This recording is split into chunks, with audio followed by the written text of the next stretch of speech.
Salut les petits loups, c'est Sylvain. Et ben aujourd'hui une petite astuce dans la gestion commerciale.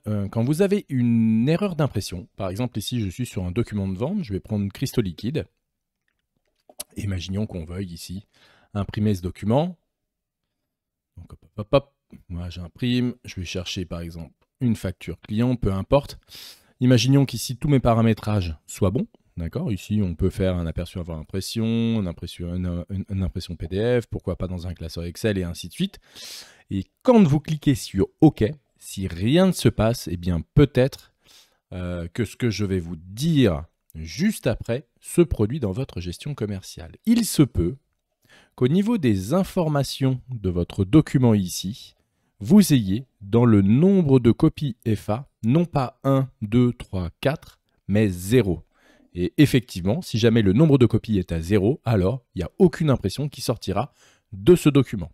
Donc ça, c'est la résolution de cette problématique sur un document en particulier. On peut retrouver la même problématique sur un client. Vous voyez ici, je vais aller par exemple voir la liste de mes clients. Donc liste de clients, soit accessible ici depuis le petit lien dynamique dans la gestion commerciale depuis un document, ou bien tout simplement structure, client, et je vais pouvoir aller par exemple ici sur Cristaux Liquide où je retrouve sa fiche identification.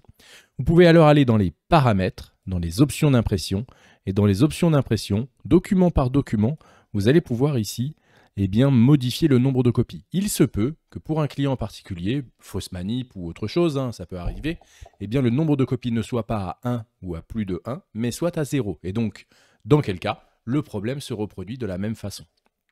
Petite astuce complémentaire, facture de retour ici, ce n'est pas disponible. Donc imaginons que vous ayez 0 dans la facture de retour et là pour le coup vous ne pouvez pas le modifier.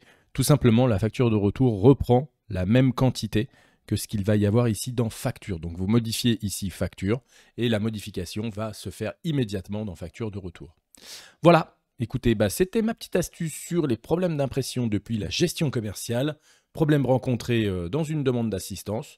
J'avais envie de vous en parler. Voilà. N'oubliez pas, vous pouvez rejoindre notre communauté Discord à tout moment. Vous pouvez cliquer sur le petit lien qui doit se trouver pas très loin. Et du coup, venez rejoindre notre communauté, poser vos questions ou bien répondre aux questions des autres. Voilà, merci, c'était Sylvain. À très vite. Ciao.